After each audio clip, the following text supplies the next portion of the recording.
Assalamualaikum warahmatullahi wabarakatuh. Halo, aku Ayu. Jadi di sini aku akan berbagi tips 8 kegiatan selama menjadi mahasiswa selain belajar.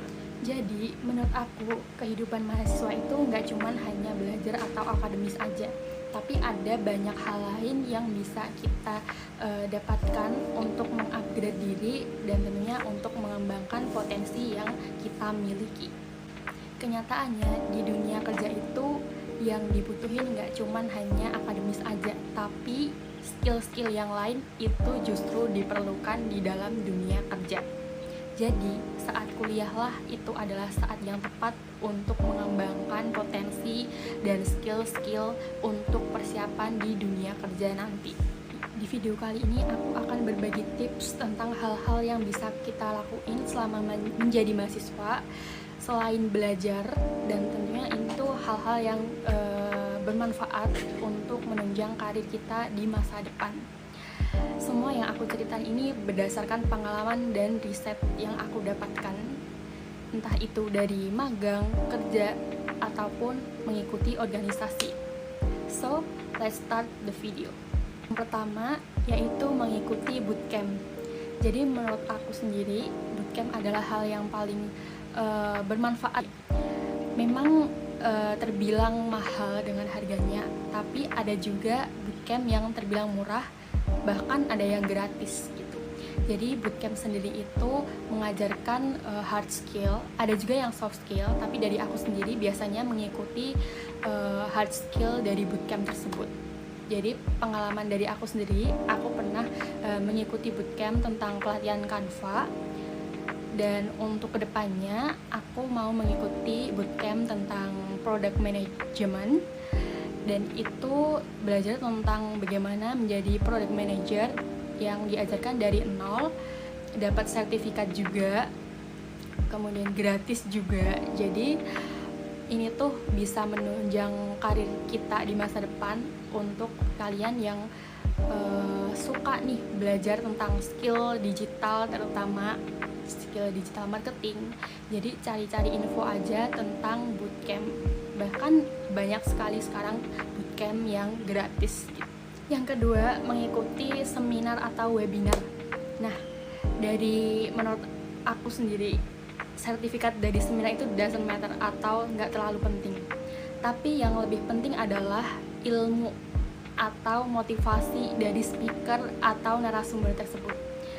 Jadi speaker atau narasumber tersebut tuh udah expert atau ahli dari materi yang mereka sampaikan. Aku pun juga melakukan hal yang positif itu tuh dari seminar atau kata-kata motivasi ketika aku mengikuti seminar begitu. Jadi nggak ada salahnya.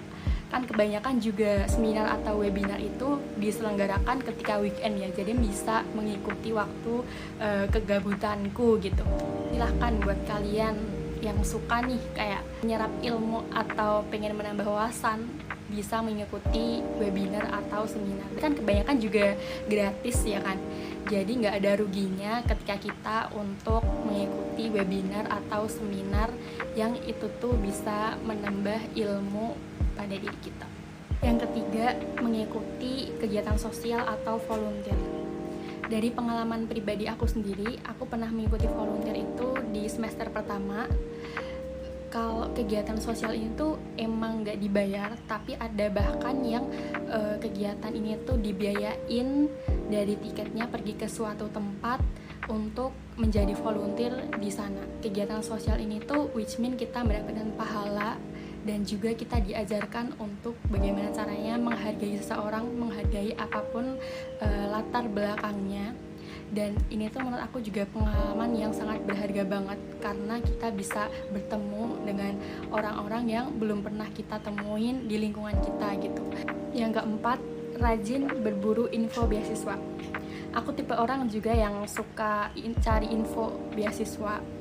Walaupun dulu juga sering pernah apply beberapa beasiswa walaupun itu gagal, tapi yang penting udah mau mencoba dan mengusahakannya. Karena beasiswa itu bukan diperuntukkan untuk orang pintar aja, tapi beasiswa itu diperuntukkan untuk orang yang mau mencari dan mengusahakannya. Jadi sekarang tuh informasi tentang beasiswa tuh juga banyak banget, karena dari benefitnya pun bisa nambah relasi, dan juga sekarang ada pelatihan gitu mungkin tiap weekendnya. Bukan karena materi atau uang aja, tapi ketika kita mau mengasah untuk berpikir demi essay dan juga interview, karena di dunia kerja pun juga nggak jauh-jauh dari kata interview. Tapi juga pejuang beasiswa tuh juga mentalnya harus kuat, karena ini tuh tahapannya kayak bertahap panjang gitu, mulai dari administrasi, tes tulis, wawancara, sampai tahap lolosnya gitu. Jadi buat kalian yang pejuang beasiswa, semangat terus karena perjuangannya pasti panjang banget. Yang kelima, mengikuti student exchange. Walaupun aku belum pernah mengikuti kegiatan ini, tapi dari pengalaman cerita orang-orang itu tuh kayaknya seru banget. Bisa belajar tentang budaya di luar negeri, gimana kuliah di luar negeri, bagaimana adaptasi kuliah di luar negeri. Itu menurut aku pengalaman yang berharga juga. Intinya menurutku pengalaman itu tuh sesuatu hal yang layak untuk dibeli gitu. Which mean banyak banget yang bisa kita dapatkan ketika kita bisa diberi kesempatan untuk kuliah di luar negeri.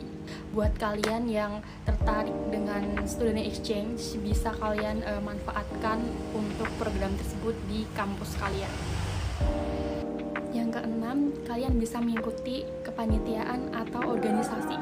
Dari pengalaman aku sendiri, aku pernah mengikuti organisasi itu di semester 1. Benefit yang aku dapat itu tuh aku bisa mendapatkan teman atau relasi dari berbagai fakultas. Yang aku lihat dari teman-teman aku yang ikut organisasi, mereka tuh bisa mengembangkan soft skill mereka, karena ketika mereka mendapatkan program kerja, mereka tuh bertanggung jawab, karena kita harus menyelesaikan event itu dari awal sampai akhir.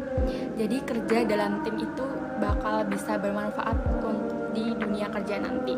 So buat kalian yang suka berorganisasi atau kepanitiaan, bisa kalian ikuti baik itu di luar kampus ataupun di dalam kampus. Yang ketujuh yaitu mengikuti lomba. Jadi dari pengalaman aku sendiri di semester 1 aku juga pernah mengikuti lomba, dan benefitnya pun kalau kita menang itu bukan hanya penghargaan sertifikat aja, tapi juga sejumlah uang tunai yang itu tuh bisa menambah uang jajan aku.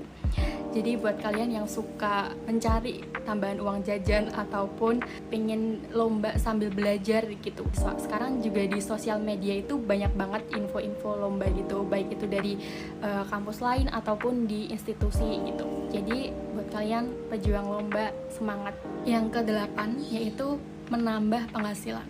Sekedar pengalaman aku sendiri, sekarang ini aku mengikuti magang, jadi alhamdulillahnya biaya itu aku bisa meng-cover mulai dari makan, internet, listrik. Kalau UKT mungkin masih dibantu orang tua. Jadi alhamdulillahnya atas izin Allah diberi penghasilan dari semester 1 kemarin sampai sekarang ini. Buat kalian mungkin yang susah bagi waktu, entah itu part time ataupun kerja, kalian bisa ikuti magang dulu. Untuk kuliah masih susah bagi waktunya, kalian bisa ambil di waktu liburan semesteran, karena magang ini tuh juga termasuk dengan pengalaman kerja gitu, karena sudah langsung terjun ke dunia kerjanya langsung gitu. Jadi buat kalian nih yang suka mencari penghasilan, semangat untuk mencari info-info magang, karena juga di sosial media sudah banyak banget info-info magang, mulai dari perusahaan yang hybrid ataupun yang online gitu. Gimana tapi untuk bisa diterima di magang, sedangkan kualifikasi diterima di magang tuh sama seperti kualifikasi ketika lowongan pekerjaan.